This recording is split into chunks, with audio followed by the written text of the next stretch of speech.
"You're late," said Frodo. Gandalf replied, "A wizard is never late, Frodo Baggins, nor is he early. He arrives precisely when he means to." Recognize this quote's movie? Stay tuned to find out, or check out the title of this episode of Talking Pictures Trivia. Welcome to Talking Pictures Trivia, the podcast in which a group of geographically challenged friends explore movies through trivia as an excuse to keep their friendships alive. I'm one of these friends and today's host, Nick, and with me is... Tom. KJ. And my name's Chris. For those joining us for the first time, we start off each episode with a movie quiz, as these pivotal questions will determine who earns today's trivia crown. In round one, each question is worth 1 point, and in round two, each question is worth 2 points. Then, once the fierce competition is over, we follow it up with our famous movie rant where anything goes. Tom, tell us about today's movie. Today we are going back to December 2001. An old book has been adapted into a movie trilogy by a horror film director with an incredible combination of state-of-the-art CG and practical effects. A score that can make any grown man cry. Beautiful people, mostly men really, and an epic journey that starts with The Lord of the Rings, The Fellowship of the Ring. The Fellowship of the Ring was released in theaters alongside the first Harry Potter movie, Ocean's 11, Not Another Teen Movie, and Gosford Park. Chris will be quizzing us today.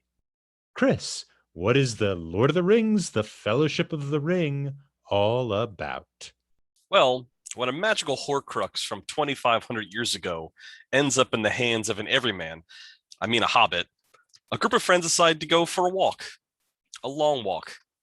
Along the way, cabbages are stolen, shady characters are met, black riders murder feather pillows, elves are rebranded, darkness awakens, friends are lost, bonds are strained, and Bill the Pony returns safely to Rivendell. Tom, if you had only one word to describe The Lord of the Rings, The Fellowship of the Ring, what word would that be? Gisegen. KJ? Soothspell. Nick? Epic. And my word would be Nexus. It's time for question 1. When Gandalf arrives in the Shire for the first time, he has a reunion with Bilbo at Bag End. Bilbo describes his reasoning for wanting to leave and remarks that he is getting old. What does Bilbo say next that continues to convey how he feels at that moment? Locked in. Oh, I'm upset it's not in my brain right now. I'm gonna lock in. I'll lock in. All right, Nick, you were the last to lock in. So what do you think Bilbo says right after he announces that he's feeling old? He says that it's time to go and he should have gone a long time ago. All right, what about you, Tom? I want to go on an adventure. And KJ? "I feel old, Gandalf. Like butter spread over too much bread." And KJ is going to take the point for this one. That's exactly what he says. I thought it was after he says he's old. He says, I'm old. I feel all thin, sort of stretched, if you know what I mean, like butter that's been scraped over too much bread. I can't argue with that one. That's pretty spot on.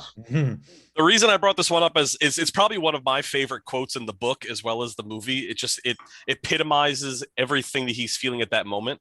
And as a man that's approaching 40, I can absolutely feel exactly what he's talking about. But the real reason I wanted to talk about this one was the idea of how it was shot. So Gandalf is on screen, or I should say Ian McKellen is on set, as well as Bilbo is on set.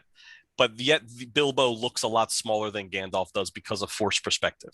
So I wanted to bring this up because there's a lot of these little camera tricks in this movie, and I wanted to kind of open the floor up to ones that you saw, ones that you liked, other things other than forced perspective that maybe came to mind that you really thought, because it's incredibly well shot movie.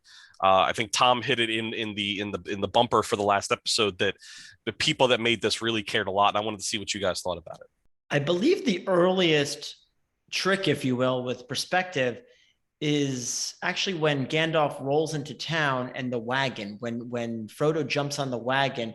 I believe when I was watching those DVDs with the extended behind the scenes that I shared about last week, they showed a lot of how that was done. So that was a funky wagon where Frodo was set further back so that it looked like they were next to each other. That was just the beginning of some of the tricks that they did in this film. Yeah, and on those DVDs, Nick, it's funny how when they couldn't shoot it that way, they point out the fake hands that Gandalf has holding the reins. But every time I watch it, I always look for it. I'm like, oh, I'm gonna look for the hands. I still don't see them. It's so seamless when it's in the production film. The special effects are amazing. Yeah, because a lot of it's practical. So we do see some special effects or green screen when they have to stand in a line and those types of things. But it seems very rare. It's one of these things where you can compare it to episode 2 of the Star Wars trilogy, the prequel trilogy, and you could see how helpful limitation is. That the fact that you couldn't rely on CG for everything forced them to be kind of more creative, I think. When you're not just kind of experimenting with CG tools, very often it forces you to be a little more creative. And I think a lot of the practical effects look good. I mean, you have the cave troll and things like that are CG and honestly have not aged as well, right? I mean, the cave troll just doesn't look as good. But I think the trickery is a lot of fun, and it's aided by the fact that there's just so much to look at in every shot, especially in the Shire. I mean, the Shire is rich in detail. So not only are you so to speak being deceived, or your eyes being deceived by the trick photography, I have trouble kind of looking for the trick photography because you're glancing at the real depth of detail in each frame. Yeah, the framing of the frames too is phenomenal, and I love how many wide shots we get. He is not afraid to pull the camera back and show us the Shire, show us the exiting of the Shire, the forest around the Shire. I mean, every piece of Middle Earth, we got these wide shots, and I loved some of the silhouette shots. I thought it would get old, watching this movie over and over again, like, oh yeah, that shot again. But it was great to see the shadow of Gandalf and Frodo walking kind of with the horse, and then Sam trotting up behind in that silhouette. It's a beautiful movie. It goes further than even hobbits for that type of actions. If you look at Gimli, played by John Rhys Davies, I remember him from the Indiana Jones movies. He's a big guy. He's not a dwarf. Okay, so that even carried forward in multiple characters that weren't just in one scene or another. Like, that had to be done every time he was in view. He's actually, I think, the tallest of the actors for any of them was Gimli. But actually, that worked to their favor. So when Gimli was next to Frodo and Sam, they didn't have to force their perspective because he was literally just a little bit taller, 6 or 8 inches taller, making him dwarf compared to the hobbits. That's awesome. I also wanted to talk about, there's a whole bunch of matte paintings in this movie, this was kind of one of the last movies that really utilized them. So when they go into Bree, when they open the gate to go into Bree, and you see them walking down, you see Peter pull the camera way back, like KJ was talking about. The foreground where they're walking is actually a set, but behind them is all matte paintings painted by the production designers for the movie. And then the last thing, I don't know if anybody knows, is that this has some of the most used minis work ever. So the Rivendell set is all 100% a miniature. Wow. And so is Isengard is a miniature. So in Isengard, when Gandalf rides up, the only thing that's on that's actually real is Saruman walking down. He's CG'd in. Everything else is a gigantic miniature, as well as the mine beneath Isengard. All that stuff. So as the camera's panning through it, that's a motorized camera going through a miniature that was created by artists. So those Kiwi artists are fantastic. I remember that in my DVDs behind the scenes. That was really cool because you actually, like, we always picture, action figures and toys. They literally had the toys while they were making the film. I mean, that's how they got a lot. If you notice, there's a lot of those sweeping camera motions when you're going through those big, I don't want to say action scene, but landscapes of fantasy setting. Also, going back to what you're saying about the matte paintings, I wonder if you get away with that more because it's a fantasy setting. So you can believe in this portrayal, where sometimes I think when those were used in movies that were based on real world, you could almost see something was a little off. I imagine it's also the skill of the cinematographer and Jackson and Fran Walsh, right, who also actually directed, I think, quite a bit of it, considering the schedule, that they sort of know where to place the camera in relation to these various devices. It's a remarkably clever movie. And since we're gushing about practical effects and things, the weapons in this movie were also really cool. I can only imagine what the budget was for the quantity of weapons and the detail that went into each one. I'm sure we'll talk about it later, but I think Lord of the Rings paved the way for a lot of other media in the future. Especially medieval or fantasy settings, sometimes things just seem off or like not polished right, or they're too clean or too dirty. You know what I mean? It just doesn't feel lived in. They did a great job with that. Yeah, there's a respect for culture. These weapons come from cultures with histories. I remember watching on the DVD extras them talking about they actually had a forge in the Weta workshop where the guy would actually forge the weaponry and make it right there on the spot. So it wasn't even like foam plastic swords; they were legit metal. If they weren't being struck or swung by stunt actors, they were legitimate weapons. It's time for question 2. So after realizing that the Ring of Power has been in the Shire for the last 60 years, Gandalf rides to Isengard to consult with Saruman the White. Saruman then chastises Gandalf for his oversight, saying that this has slowed the wizard's mind. What is this? Locked Locked in. Locked in. All right, Nick, you were once again the last one to lock in. So what is causing Gandalf's mind to slow? His compassion for the hobbits. All right. KJ, what about you? What is causing Gandalf's mind to slow? Your love of the halfling leaf has slowed your mind, Gandalf, or something like that. And Tom, what about you? I had either the leaf or the weed. I forget exactly what term he uses, but the thing they smoke. All right, so we're going to give the points to KJ and Tom. He does say that it is the halfling's leaf that actually is what caused. I remember the Hobbit, something Hobbit related. Extra point to the person who can tell me what is the brand of the halfling leaf that Bilbo likes to smoke. Old Toby. Old Toby, indeed. KJ takes down my extra half point. You're getting a half point. I'm breaking the rules. Whoa! All right. So the reason I brought up this one is not because I like the idea that that he's telling him that his mind is slow because he smokes too much. What he's smoking, who knows? All right. But at the same time, what I wanted to talk about was how this scene is actually not from the book. So Peter Jackson and Philippa, I forget her last name. Walsh?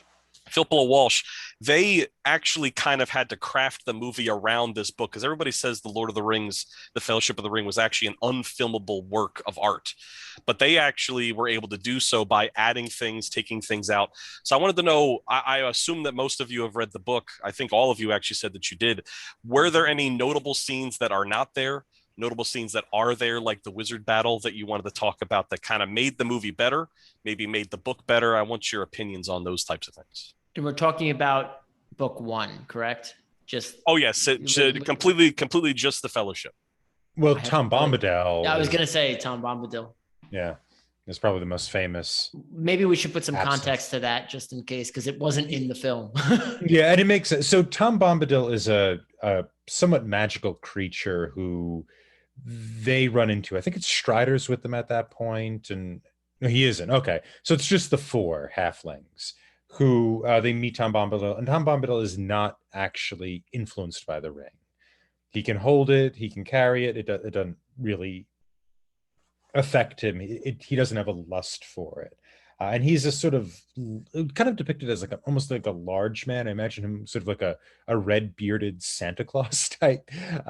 Yeah, that kind of makes sense. That checks. Yeah, I think it's a great thing to take him out because the theme that they're drawing on is that those who don't want power are the people who we should invest with power, and the people who seem less able to use power are the people who are able to kind of hold off the strength of the ring, at least for a little while. And so having having Frodo kind of alone have that heroism, have that ability, I think is a lot more interesting. Yeah, I don't know how much we're gonna list here, but yeah, Tom Bombadil. The length of time spent in the Shire, in the movie is far less, and I think that was a huge improvement. 17 years, yeah. Is that all it was? 17 years? It's 17 years between when Bilbo leaves and when Frodo leaves. Okay.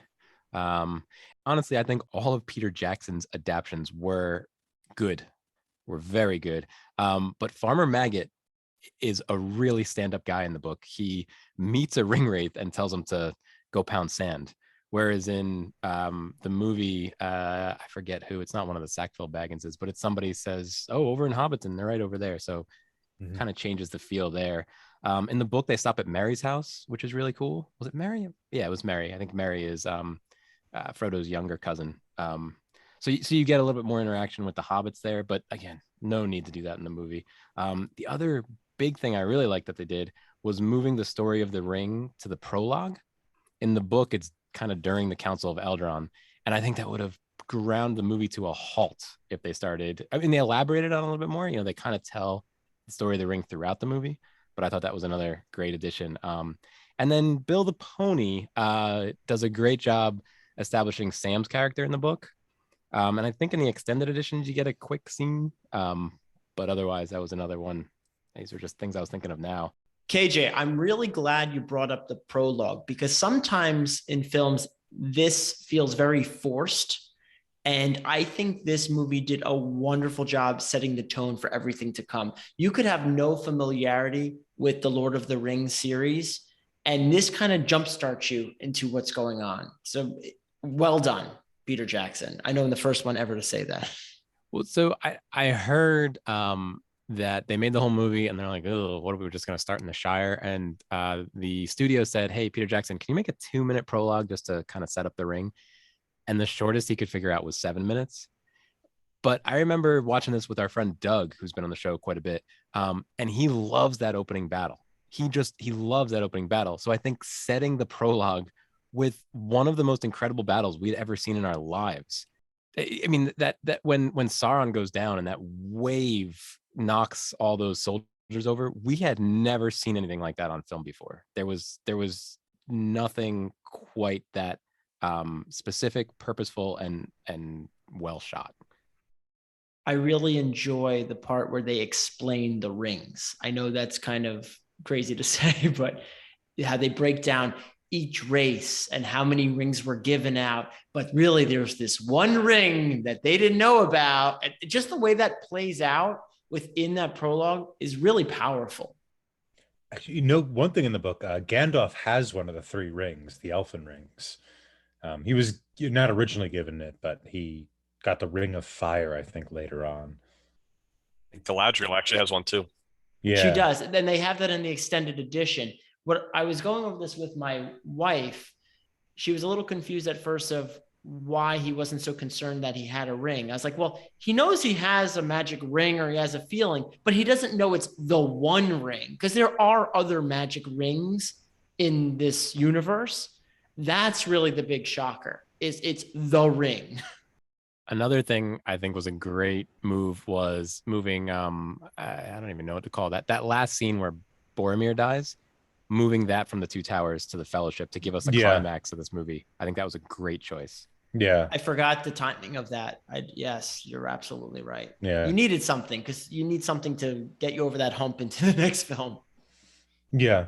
And it's also very, because now Boromir has a complete arc of development within this one movie, which is lovely. His death scene is lovely. It has, I would like, it's so dramatic, but it works. Well, it's one arrow, then another arrow. It's just it's so, I mean, he does this thing that's horrible or potentially horrible, and then he has to make a sacrifice, and in the sacrifice he gets forgiveness, and then he's reconciled, and once he's reconciled, once he gets forgiveness, he can see Aragorn as the king, right? That's his line.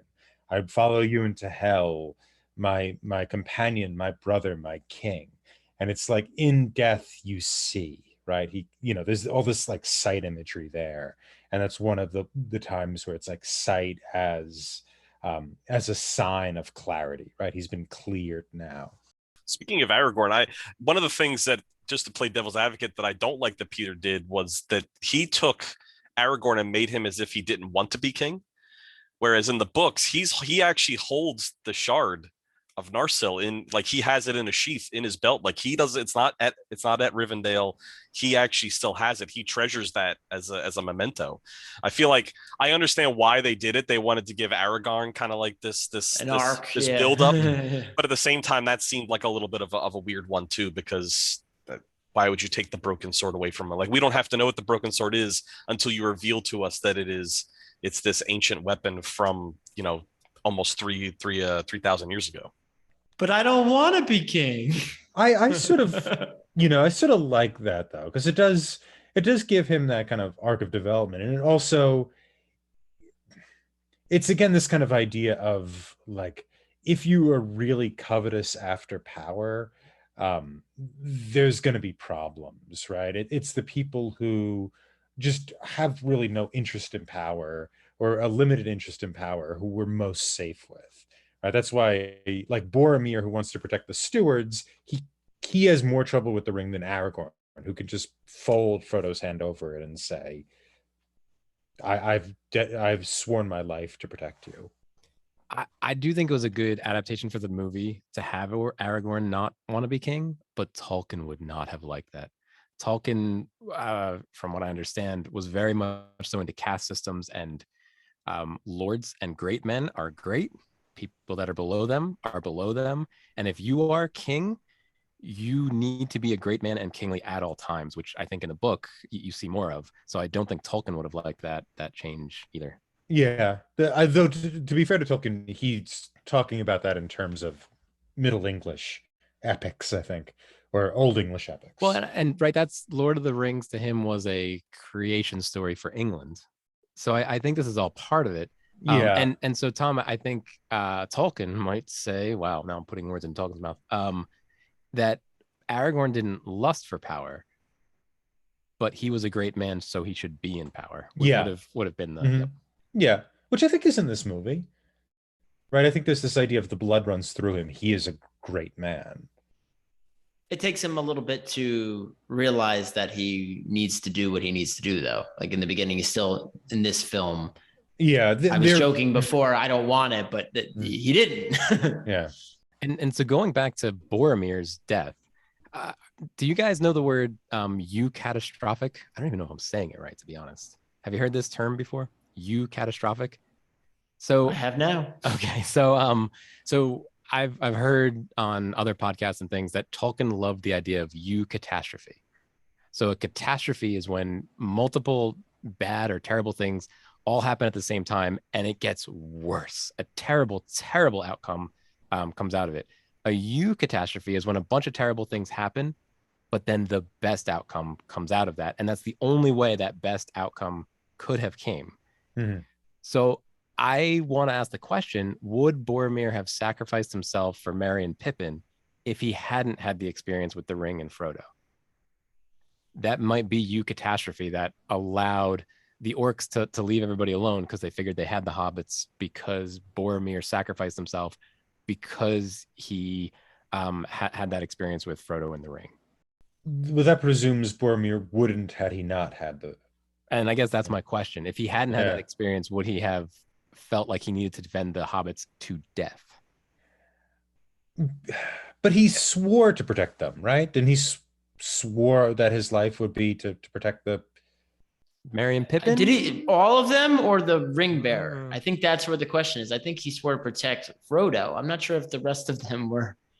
I don't think we can say for sure what the situation would be, but I think they hint at it a little bit when they're doing the training scene. So Merry and Pippin are training with Boromir on the rock face when the birds fly over, and you see like they're having fun together training to be swordsmen. So I think that there's a little bit of camaraderie that's being built as the journey happens. So although I like what you're prefacing, that it's the penultimate scene that leads to him, saving Merry and Pippin or defending them. But I also think that maybe, if we're trying to show the humanity of Boromir, he maybe would have done it regardless of that scene, but we'll never know. Yeah, I sort of like that idea too. I think the thing that I think I like this idea of eucatastrophe. I think where it plays out is not he wouldn't have defended the halflings. I think it's that he is able to admit Gondor needs a king. Yep. That's what I think that Mhm. does for him. All right. So at the conclusion of round number 1, Nick unfortunately is trailing with 0 points. Tom has 1 point, and KJ is in the lead with 2.5 points. The 0.5 I'm giving him. I don't care. All right. We'll be back with round 2 after a word from our sponsors. We've had one round, yes. But what about a second round?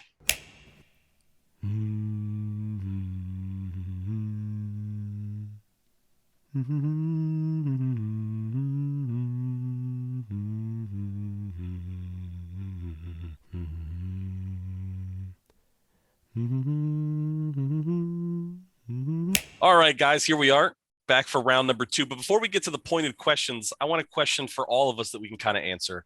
If you had to write the sequel to The Lord of the Rings that isn't The Two Towers, what would that plot be? KJ, what about you? What is your go-to sequel that's not The Two Towers? Oh, I struggle with this, Chris, because I hold the books in high regard. I hold the movies in high regard. They're like a safety blanket for me. So how dare anybody do anything but the perfection that Tolkien's already laid out for us? I guess maybe something in the Shire. Maybe follow Rosie Cotton around a little bit, or just see how the Green Dragons managed. Something along these lines. Something it might not make a good movie, but I love seeing the Shire up on the screen. So, how about you guys, Nick, Tom, Chris? Any other ideas? Better ideas, hopefully.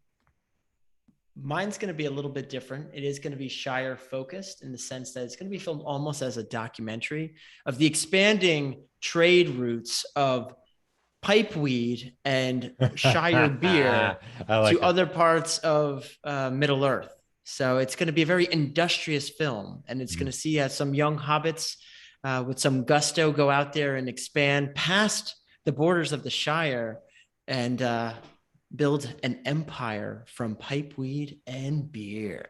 It's a Silk Road Marco Polo story. There you I go. like it. Yeah.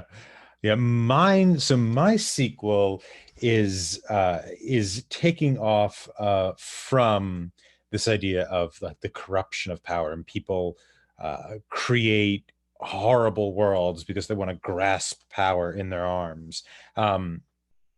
My idea instead is to do a sort of Brave New World Soma version where the Ring of Power is destroyed, but in its place is not a ring that controls all people in kind of a brutal or bloody way, but instead, Sauron creates a ring that gives everyone pleasure, that everybody's just kind of relaxed and enjoying themselves all the time. I think all these are getting greenlit.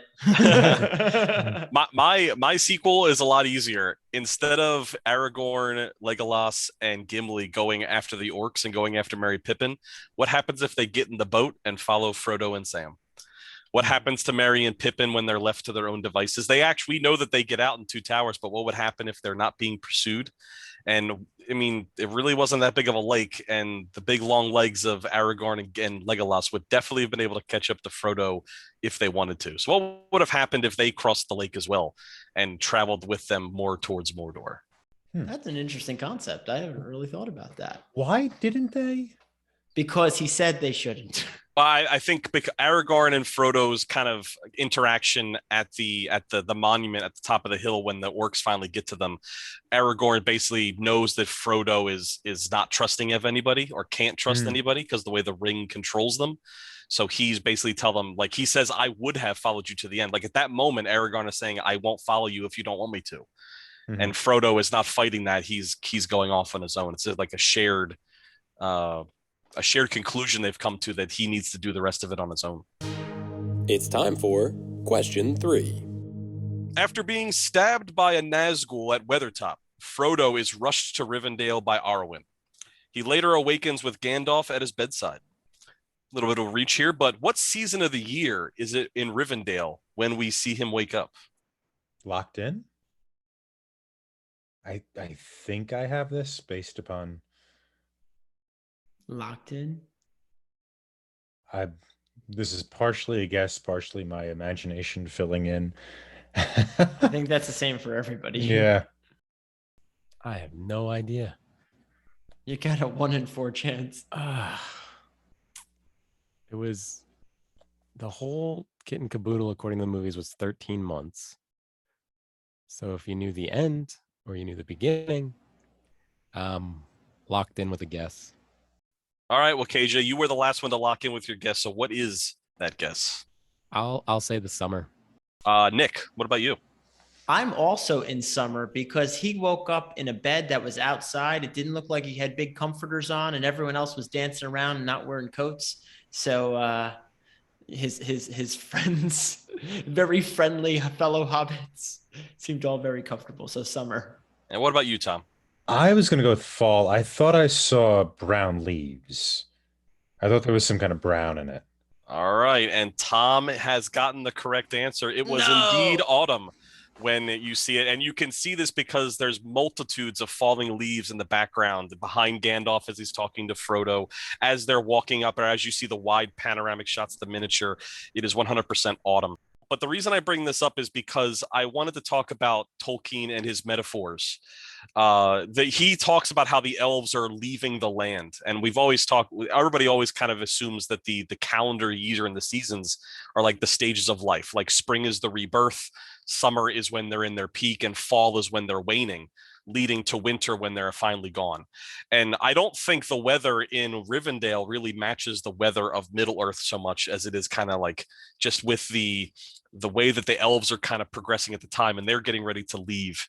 And that's why I wanted to talk about this, not because I'm a huge fan of the seasons, but because I think there's a lot of metaphor in the Lord of the Rings. And even though Tolkien has said before that it is not an allegory for war, I feel like a lot of people can still take it for his experiences in World War One. And I wanted to open it up to the floor here and see what you guys thought about that kind of information.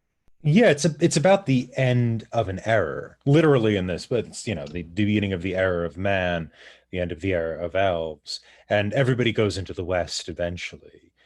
That which ends up being death, right? It's where the sun goes away. Yeah, and fall is the season of tragedy also, right? Because winter is really the season of irony. It's this cold place where nothing is comforting. Tragedy is when it all kind of falls apart. And this epic is in some ways tragic because it sees a time pass. It sees the end of an age. And I think that's what we're seeing. And it's also the tragedy of Frodo. And granted, we're going outside of the framework of the first film, but it's the story of the death of Frodo in a lot of ways as well. So I think the departure of the elves in the sense of what we're looking at here is this society is now falling away, is sort of introducing both the tragedy of the characters we really care for and also the arrival of this new age and the hope of a more fragile species that is man. What do you guys think about the idea that this was an allegory for World War One? Like he says up and down that it wasn't, and I don't like KJ. I don't want to put words in the Tolkien's mouth, but like he goes from writing The Hobbit, which is a kid's story, and it's written as a kid's story. He goes away to war. He loses a lot of his friends, and then he comes back and writes the sequel to The Hobbit, and ends up being this kind of darker story of good and evil and things being forced upon an everyman. This Hobbit, like he says multiple times in this film, I wish it hadn't happened to me. I wish the ring had never come to me, as if it's almost like I wish the war never happened, or why did it have to happen in my time, or why did I have to go? And that's what I wanted to kind of talk about is like, do you the tragedy that's going on, like what do you find that this allegory or this metaphor is true, or am I making stuff up in my own head because that's what I want to see? I have a little trouble with calling it an allegory because allegory does have a sort of, here is you're closing in on a meaning that is specifically political or moral or something like that sort of connects not exactly in a 1-to-1 ratio, but closer to that. And I don't really see it. Like, who would be like Sauron is the Kaiser and is Man the Americans? It's it's like Aragon, Woodrow Wilson. You know what I mean? Like it's sort of, once you look at it in any kind of detail, it sort of falls apart, right? I think that maybe not an allegory, but what we see in this is a questioning of, and here's our theme of the podcast, of the modern coming in, right? And we see that especially in this movie and in the Fellowship book as well, with Saruman and the kind of machination of battle, which is something that World War I is famous for. That's why it is the modern war, even more than Napoleonic Wars, because it mechanizes war. And we see that a bit in this, and even in the making of are they the Orcais or the orcs they make? They make Yes. people like flesh and blood becomes a clockwork thing designed for war. So in that sense, you can see an influence of World War I, or a parallel. To call it an allegory, I think, might be a step too far. Oh yeah, I definitely don't think it's an allegory, but I thought like him completely backing off the idea that it was a metaphor of any way, shape, or form seemed like it was too far of a step back. I think it's impossible, just based on the timeline and the time frame in which he started writing this and did his revisions, for it not to be influenced by the war. And I think wars, right? Because he started this in like 1937 and didn't even complete his earlier revisions till like 1949. So a lot happened on the grand stage of the world during that period of time, and he was involved in it. Wasn't he in the Air Force? So the Royal Air Force. So he saw a lot firsthand. So it had to influence the story. It's time for question 4. After leaving Rivendell, the Fellowship comes to Durin's door, the entrance to the mines of Moria. At the door, Frodo recognizes the inscription to be a riddle. Speak friend and enter. What is the Elvish word Locked friend? in. Oh, Sorry, I cut you off there, but locked in. Oh crap. Got it. I got it. I remember. Okay. Do you know it? Because I thought I knew it, and then on this final watch, I realized I was wrong all these years, and now I know it. So I heard it, remembered it, read the book, or that portion of the book again, and the pronunciation sounds different from the spelling. So I'm going to say it in the spelled way, just because, that seems to be. I'm going to say it and spell it. How do you like that? All right. Oh, locked in with a guess, guys. All right, KJ, it seems like these two guys have it on lock. So what do you think the word for friend in Elvish is? Bella. Tom, what about you? I had melon. So Mellon. And Nick? So all these years, I thought it was Belloc, but it's actually Melon, Mellon. I thought that, KJ, too. I also thought. I am exactly with Nick. Nick and Tom both get the points for this one. It is indeed spelled melon, Mellon. But in Sindarin, which is the name of the language that Tolkien comes up with, it is pronounced melon, which is what Gandalf tries to say. So Nick and Tom are both going to get the points for that. No luck right? for me, though. Hey, at least I didn't end up with a goose egg, okay? I'm just happy to have something on the board. And you knew that one right off the bat. That was, you were ready for that one. So the reason I brought this one up is because I feel like this was, my word to describe this movie was nexus. I felt like this was the beginning of a brand new world for fantasy writing, for fantasy fiction, for fantasy movies and everything. So Tolkien's created language aside, which kind of gets forgotten that he wrote this book about a language, but everything that comes after it, all right? The idea like D&D gets created in the 70s, and Gary Gygax says that Lord of the Rings is 100% the driving force behind it, and how the going into the mines of Moria is pretty much the quintessential dungeon dive that we think of when we play a single session of D&D. You go through the door of the dungeon, you fight a couple monsters, you have loss, you find treasure, and you leave. And then you suffer the consequences. Like, what other things do you think have been opened by Lord of the Rings, from whether it be pop culture on TV, whether it be music or movies, or anything to that matter? What do you think this movie or this book maybe unlocked for pop culture in general? especially nowadays. Like, geek culture is popular. It's not in the shadows.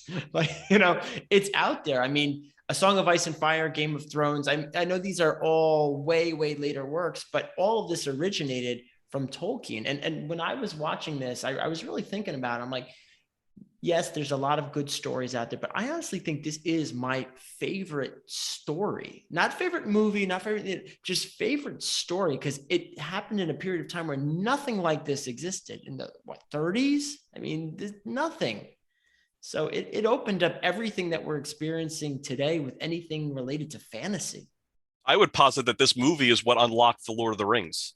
So think of people. So Debian and Weiss, they're the people that were the producers on Game of Thrones. I think I misspoke. The Lord of the Rings in 2001 unlocks the Game of Thrones on HBO. And I posit that the people that made Game of Thrones were highly influenced by seeing this movie as younger adults, maybe even kids. And I feel like all the geek culture that we're seeing are all created by peoples in their 40s and 50s, which means that 20 years ago, they were seeing this movie as bright-eyed, idealistic individuals who then brought this to Hollywood, brought this to publishers, brought this to all the different bigwigs. And now we're seeing this explosion of interesting fantasy fiction and fantasy games and fantasy just everything. But I think not only does it stem from Tolkien and The Lord of the Rings, but I think it comes from this movie, just the way the timeline kind of works out. Can we, talking about the history of fantasy, my understanding is that this is pretty much at the beginning of fantasy. What is the fantasy tradition up until the 1930s? Well, I had this in the plot summary, the idea that, like, think of what an elf is. So if you think about like a Shakespearean elf from maybe, Midsummer Night's Dream, it's very fairy-like. It's very like fey, like the Feywild, if you will. This is the first time that he actually, like I said, rebrands the elves, but now he makes them into what we consider the high elves, these intellectual beings that are kind of above the human race, if you will, when it comes to their love of nature and how intelligent they are. So like this is the beginning of that version of an elf, I think. And I think for some fantasy, it is the beginning. Even the other character race tropes in fantasy started from here.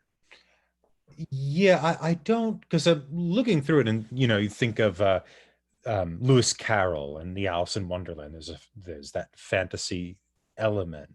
But when we think of the genre fantasy, we think of something in a world apart, right? Lewis Carroll purports to have a bridge between Alice and the world she enters. Lord of the Rings is an entirely different world. And it's interesting because the kind of what you might call speculative fiction that existed just before this was much more science-based. It seems almost like science fiction predates fantasy. And if we're bringing it back to kind of, Chris, your question about the war, what's interesting is that the war then kind of sponsors or maybe even influences, possibly, we don't know, but influences Tolkien to bring this kind of pre-modern stuff into the conversation, right? Like fantasy is a movement almost away from the sort of speculative science fiction stuff that really dominated the last half of the 19th century. That seemed to be much more the type of fiction that was in the 19th century, speculative in terms of speculative fiction than fantasy. So the influence seems to be of course he's taking from Beowulf, and he's taking from the Song of Roland and these various Anglo-Saxon epics, as well as the epics of Iceland too. They were a big influence on him. But it's, this kind of, like you're saying, Chris, he's rebranding it as this within this kind of modern context and doing something that speculative fiction really wasn't doing, which is creating a world apart from science, a world that is literally not our world anymore. Unlike, the John Carter books, or Carter, is that his name? The guy who goes to Mars, or Frankenstein, or even Dracula. What's crazy is he built the sandbox before he wrote these books. Yes, he started with The Hobbit. He wrote the Silmarillion. Of course, had trouble getting that thing published, but he used all of that as the base of this story. Heck, we just talked about it. He created different languages, different alphabets for those languages. So it was truly creating that sandbox for him to play in, and now the rest of us to play in as well. The other thing that I think the Lord of the Rings movie did is it gave a playbook to how to create an MCU. Right? They shot all three of these movies at the same time. I'm sure the Jon Favreau and the guys that made the MCU studied how they made the Lord of the Rings with the multiple director units. I think you were kind of talking about that before, Tom, and just the consistency, right? The MCU, one of the most incredible things is even though sometimes you're in Thorland, I don't even remember the. No, it's not. It's whatever. Asgard. Asgard. Thank you. Even though sometimes it's in Asgard, it feels like the same universe as Earth, as Guardians of the Galaxy. So I'm sure they use techniques that were probably developed by Peter Jackson to get that through line.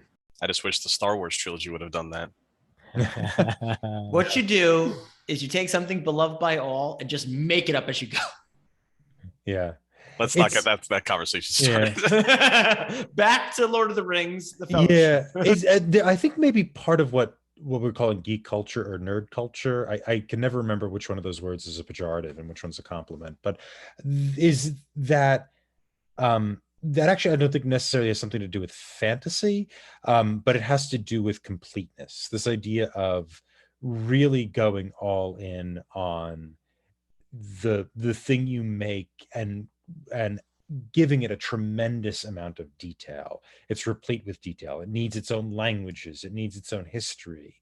It needs, what does the book have? 6 appendixes to help you understand what in the Sam hell they're talking about half the time. There's even a pronunciation guide in how to pronounce Elvish. Yeah. Really, though, I think that's just additive. You don't necessarily have to dig deep into but I flip through them. They're awesome. But I think that's what people love. And I think people who like really get into Star Wars love it, not because of episode 4 or 5 necessarily, but because Star Wars is also a completed world. And it's a deep world, right? We know the history of that ice cream maker thing that you guys were talking about, whatever the hell that was called. Camtono? Yeah. Oh God, you remember the name.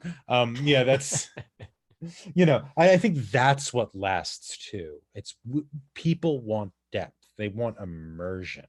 And I think that's what Lord of the Rings gives you. All right. Well, now the quiz is over. Let's say congratulations to our winner, who just so happens to be Tom with a total of 5 points.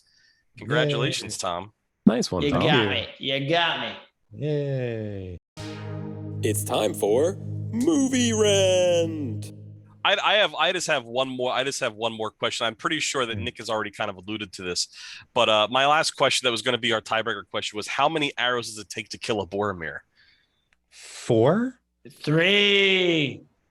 I wrote that down in my notes too. Definitely I 3. It's been in my head for ages. It would have been 4 if Aragorn hadn't gotten in the way, but he eventually hit the Uruk-hai out of the way. It was definitely 3. He sits there, he's drawing back on that 4th one, Tom, but he doesn't lose. Okay. This question was just going to lead into the epic ending, like how every one of the characters has a way of kind of being heroic at the end. So Boromir can defend the hobbits, and Aragorn can let Frodo go, and the 2 hobbits, Merry and Pippin, can kind of jump out in front of the orcs. So I think we've kind of covered that, but that was the tiebreaker question that I was going to ask.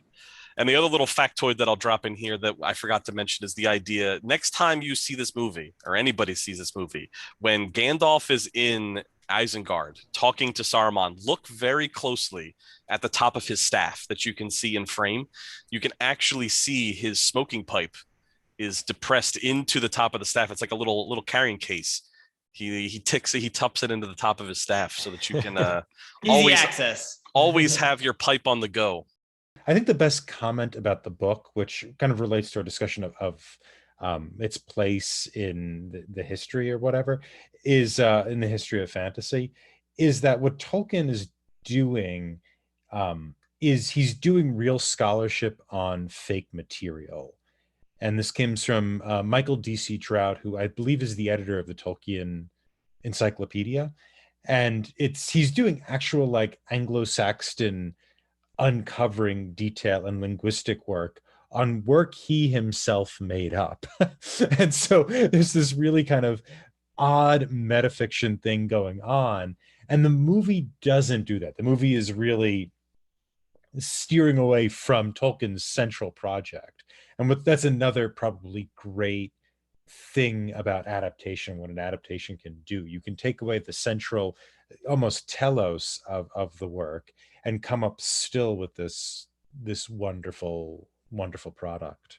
Yeah, Tom, I had heard that if you read all the names of the characters, those names in Old English or whatever tell you exactly what that character is going to do. So really his story was just the characters' names doing what their name was. But I tried to look that up and it didn't quite match up for me. No, yeah. I've looked up some of them. A lot of it is derived from different languages. I'm trying to remember. I think Gandalf comes from Old Scandinavian, if I have that correct. But keep in mind, this is a hobby for him. That's where this started. Yeah, but it was his job. I thought he was a professor. That's it's a job. Yeah. No. But what I meant, I'm talking about the Lord of the Rings, the Hobbit, these stories. That's what I meant by. But yeah, it was a hobby in the sense that he was using the tools that he had created from his professional life and putting it into this made-up universe that he was exploring. We should also say Tolkien was the scholar of Beowulf. His work, Beowulf and the Critics, is a landmark study in the study of that work. I mean, he was one of the most important scholars in that field, and he made one of the most important translations of Beowulf, which I'm told is really hard to read. It's probably not very good, but he's a big deal. He was a big deal independent of the Lord of the Rings. Yes. It would be like saying Indiana Jones was a professor and archaeology was his hobby. Yeah, I would agree. I don't know what to say to that. I don't know if I could agree with that or not. Yeah, that's what I'm saying. I'm just like, no, he was pretty successful in his real world, but then became successful later in life with his stories. But he was independently successful before that. I don't know. I mean, The Hobbit started off as a story he read to Christopher, his son. Yes, that's what I'm saying. This was a hobby. Editor. But he had a book editor. The Hobbit sold very well. There was a demand. I mean, they asked for a sequel, which is, eventually was the Silmarillion. That got scrapped, and then he expanded the last part of the Silmarillion, which became this. But yeah, I think my point is this: what is the dominant job of Tolkien? So much as that this is a sort of metafiction project, and the movie as adaptation drops that and yet creates something else that's quite wonderful. Well, all I was trying to say is that independent of the Lord of the Rings, he had a successful career, and he used the skills he developed in his successful career to bring a lot of depth to this fantasy universe and project that started off as a hobby or a book to his son. Yeah, I think that's what it is. I think he's doing scholarship on something that doesn't exist. Which is why we like it so much, because there's depth. Yeah, there's feeling. I think that's what the great contribution is, thickness of world as opposed to thickness of character becomes what's very important to the kind of geek culture that has survived this. So another thing we've been kind of dancing around a little bit is there was the theatrical edition and the extended edition. And the extended edition's a lot longer, but 20 minutes of the 50 extended minutes is the additional credits that fans could pay to have in the movie. I love it. I love it so much. Almost half of it is just the names of the people that were in just those extended scenes. So you're telling me that Peter Jackson developed Patreon? Is that that's what you're telling me? Exactly. Yeah. It was about $40 to have your name in the credits. Yeah. Oh, exactly. Well done. I did not know that. I love that so much. Oh, God, we got to do that. Well, if you want to add your name to this episode, you can find more of our content wherever you listen to podcasts, on our YouTube channel, Twitter @Talking Studios, and our website, talkingpicturestrivia.com. We're extremely grateful to all those who subscribe, like, follow, and leave a review. Do you think Frodo overstepped his bounds during the Council of Elrond? Why or why not? Let us know on Twitter, talkingpicturestrivia@gmail.com, or give us a call at 201-467-8679. You can find me on Twitter at ThomasLehman15, and I have a B-side coming out soon. So it's going to be on modernism, because that's what we do here for some reason. You can find me on Twitter at KJ10001000. And if you'd like to get a hold of me, feel free to reach out to the fellows over at Talking Studios on Twitter. I can also be found on Twitter at The Nickname. I also want to say to Chris, thanks for a wonderful episode, even though I did not win. That was a really good one. I was looking forward to this one for quite some time. Yes, thanks, guys. Thanks for giving me the opportunity to be the questionnaire. It was a nice change of pace. Yeah, bravo. Bravo. It was really, really well done. We may try to convince you for the rest of the trilogy. We'll see. Yeah, great episode, Chris. I really enjoyed this. Join us next time as we continue with The Lord of the Rings, The Two Towers. Stay tuned for our first impressions of this film. Ding, ding, ding, ding, ding. I'll make sure to do that next time I have a day off. Yeah. Peruse the Anglo-Saxon dictionary. I heard there's a good Wordle in there. Okay, let's... I'm still confused by Wordle, but if you need help with your prepositions... I know who to call. And I'm sorry, KJ, just because I'm like anal like that, I had to add The Lord of the Rings, The Fellowship of the Ring every time, because that's actually the title. I was nervous about the Passion of the Joan of the Ark. I didn't want to put too much. So I didn't want you to feel bad, but I had to put it. Correct. Absolutely, anytime. Okay. Let's jump right into it. That's so many legs. I will not engage. Is le preposition? No, it's an article. I said don't engage.